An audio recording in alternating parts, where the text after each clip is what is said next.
site? I guess just a couple of things, and I think this is a great discussion. And the way this has been framed is, I think, very productive. So I see two benefits with the PUD. The first one, if we retain 7,000 square foot lots and retain the option for multi-unit housing, that is when every 2 years we have to update our housing plan with the state, and that helps us qualify for moderate income housing. Isn't that what originally was looked at too? We were getting outside That of was part of it, yes. Which is, so all I'm saying is this is one of the benefits, that if we drop this, even jumping up to the 12,000 square foot lot and saying that would be the minimum lot size, then we still got to address that issue somehow. And I don't know all the answers right now. I'm talking with the state right now, trying to understand rather their requirement for, they use the county median income as the basis to determine the value of the properties, you know, how much somebody can take out on a loan for the properties. And I'm asking the question to them, why can't Elk Ridge, if you don't accept what the census data says, which is where you're getting your county data from, but if you're saying you don't accept that for the city, why can't we do a study and show you that our median income is, as the census says, 20,000+ higher than what the county is? Because $20,000, you take roughly a third of that, and then you can now apply that to a home loan, so that's roughly $500 more a month that somebody can put on a home loan. You can buy, that jumps up the value of those homes fairly significantly. And then that allows us to have a higher median than... Yeah, so I'm going down that road right now, and I don't know where it's going to go. If they haven't gotten back with me, if they come back and they say, well, it's state code, we can't do anything about it, or even if they don't say that, they just say this is what has been approved as our practice, and it, you know, I don't know where this is going to go, but the PUD does definitely help us as far as trying to meet the fair, or the affordable housing. Now, the other thing I was going to mention too is on the parks issue. I was thinking about this the other night, and I was thinking, what if there was a way, because we have the impact fees, but the problem with impact fees is so these impact fees are paid in, but then the city has to match. impact. You know, it only covers, for instance, our park impact fee is what, about 45%. So the city's having to match that with 55% somehow. Now that can be in kind. I mean, there's a lot of options there. It's not necessarily cash that we have to pay out.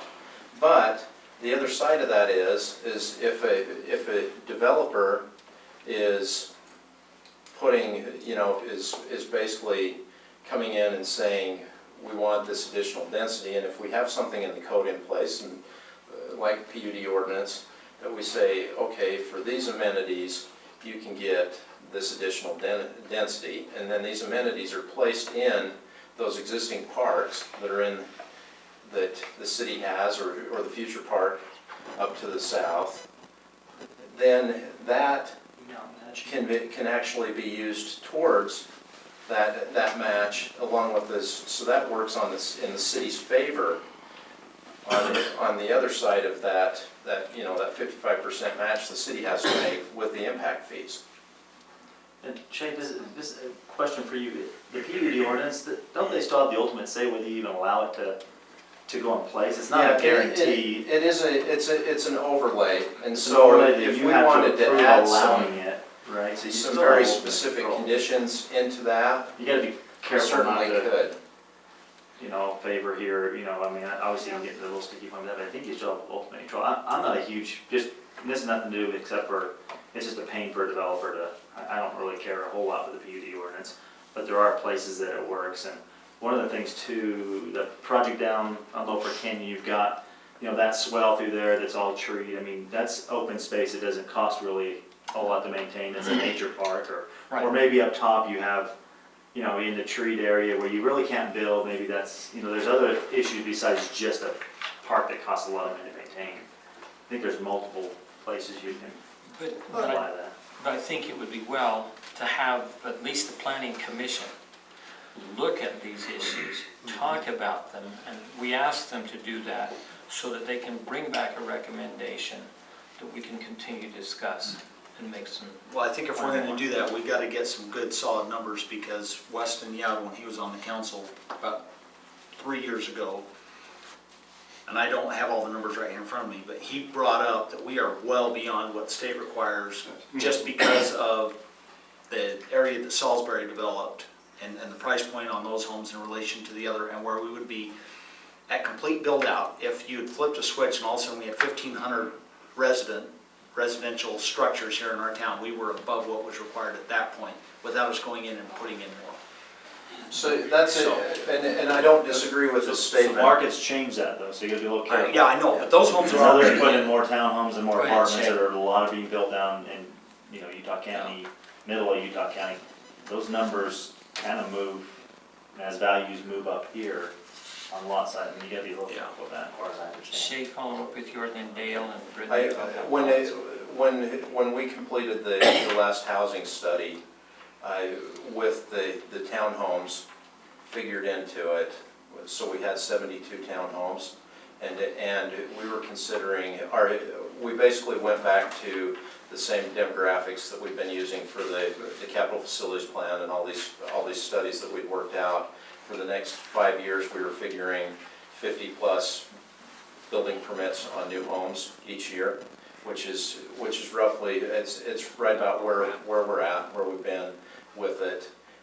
It basically worked for us for the next 5 years. And then after that, we would be needing to find additional sources. The problem with the way the state law is written is it's not a cut and dry that 15% of the homes in your community are valued at such a value that they can be or affordable housing. It is what's on the market and available. And so it takes in, when we do the study, one of the things that we look at is, that month we do the study, we look at all the homes that are for sale that month. And we take a survey of those, and we look at what those, what the values are for those homes. And so that does, That skews back and forth. that can skew it back and forth, but, it does take that into effect. But basically, if there aren't a certain number of homes on the market or available through approved developments, then we don't meet the criteria. That's so how does Alpine get away with what they're able to do then? Because, I mean, their median income's a lot higher than ours, the homes there, Woodland Hills. or Woodland Hills, Well, or any of these other And communities. and that's what I'm trying to understand, and I'll tell you, I'm not totally there yet. I'm still trying to understand all this, and that's why I'm having these discussions with the state and trying to get a better picture of how this works out. The state has decided to crack down in the last few years on this. It hasn't been a big deal before. In fact, we hadn't turned into the state a housing plan for, I think it was almost 10 years. And it's supposed to be turned in by state code every 2 years. Okay? We hadn't received any calls from the state saying, oh, you haven't turned this in. Well, now they've started to crack down on it. And so I don't know how these cities are handling it, but what the state is doing is they're basically saying, what they're using for their teeth right now is they're basically saying, if you don't turn this in right now, and if you don't get on the schedule and turn it in, then you won't be eligible for funding from various programs that the state has. So then the next question that pops into my mind is, well, what are those programs? Are they even programs that we would ever participate in? Because if they're not, That's what I was going to ask. then you say, It's about a moot point. you know, we just basically turn it in every 2 years, but we just say, this is what we have, no, we don't meet it, and walk away from it. At some point, they may crack down further, I don't know. I mean, but that, right now, that's, But once we get all the homes built, and inflation and all the other factors come into play, and my house that I paid $140,000 for is now worth $400,000, and that's the bottom of the market, what are they gonna do? Come in, condemn my ground, rip my house down, say it's now worth $20,000, so here you go, here's your low-income housing now? I mean, No. really, No, really, so I mean, once that's it- how ridiculous this what is. it is, it's, once you're a build-out though, this, it's a moot point then. It is. And so, Go ahead, Dale. I was just gonna say, I don't think you make the preponderance of the decision based on a projection like that. Plus, I think that with the, like the self-help homes and with all the PUD that we have already, it's like Nelson's saying, I think we already are well in compliance and, you know, I don't see, we're not building that many. The official $1 million study that homes. Shay did showed that if we had those 72 homes, then we were within compliance. But those have been taken out. And Shay's is trying to make sure, That PUD is. But even those small, those are smaller lots, the ones that Salisbury's doing now, even though they aren't townhomes, no, they're still. the problem is, I wish I had the study here so I could tell you the exact number, and it's been a while since but last year, it was last just summer. barely over $200,000 for the value of those homes.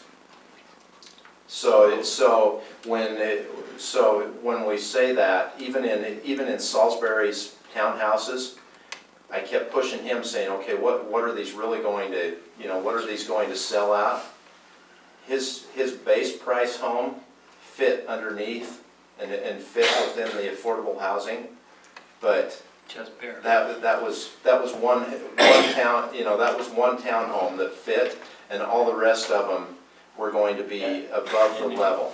And you take these The other. PUD is really in what you're talking about, that, I mean, Salisbury starting in the mid-2s, Yeah. just starting price, Yeah, I'm in the 300 range basically is what things are selling for. So even though it's a PUD, that doesn't necessarily mean that that's It's gonna reaching be affordable affordable, housing yeah. at all. Yeah, No. right. The reason self-help homes works is because it's a certified program that is considered an affordable housing program. Yeah. If we could continue to have self-help homes do you just projects say in our that? community, I don't want to. I'm just, all I'm saying is, I'm just saying that Not if we had a program like that continued on in the community, then you do meet it without any problem, because they're certified as affordable housing. Even though their housing may be more than what that number is, it's been, you know, their So- program's certified.